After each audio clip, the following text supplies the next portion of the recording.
Senator, let's turn to President Biden's decision to cancel billions of dollars in student loans. You've been pushing for this for a long time. It was a key part of your presidential campaign, and yet this debt relief is not as much as you wanted. Are you disappointed that President Biden didn't go further?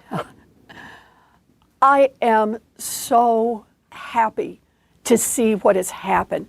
I recognize that right now, hardworking families, middle-class families, working-class families have gotten some real relief. Think about it this way.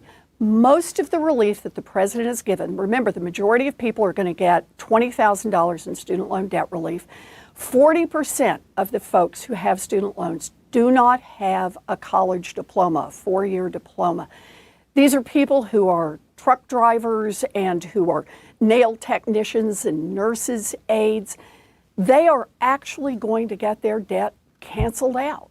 And that means they're going to be able to build stronger futures for themselves and for their children.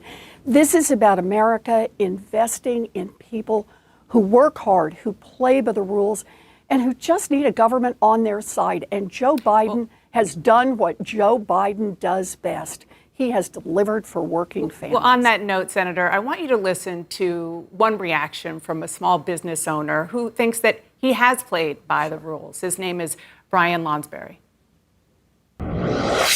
We have done the sacrifices, the no vacations, and no out to eats, and now I'm on the other side. The reason it upsets me so much is, are we setting a good example? It's a little upsetting that we kept paying and struggled and through everything, and then other people just gave up and quit, and I wasn't raised to quit. What do you say to Brian and others who say that this is really not fair, that a student loan is just one kind of debt and there are other people who don't have that but have other struggles that the government isn't helping them with?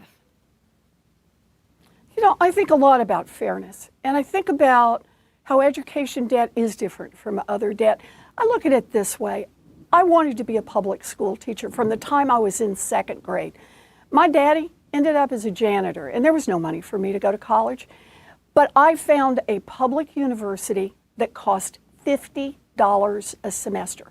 And for a price I could pay for on a part-time waitressing job, I finished a four-year diploma. I became a special education teacher, and it opened a million doors for me. That opportunity is not out there today for any of our kids. Our public education system is no longer creating opportunities for kids like me and other kids whose families can't afford to write a check. Instead, we're saying to these young people, you've got to get an education, but we are going to wrap the chains of debt around you. And for many, you're going to be paying it for decades into the future, including getting Social Security checks garnished. That's not the America we want. Well, I'm not sure. We want to be an America of opportunity. Yeah, but I'm not sure that this relieving this amount of debt changes the cost of college. Cost of college is still exorbitant. Well, look, part of what it does is it deals with the debt has been built up because the cost of college has gone up, because taxpayers have made fewer investments in our public colleges and universities, because for-profit colleges have swooped in and figured out that they can cheat a lot of students. We have a lot of problems in the whole system. The president has done what he can do with the tool in front of him.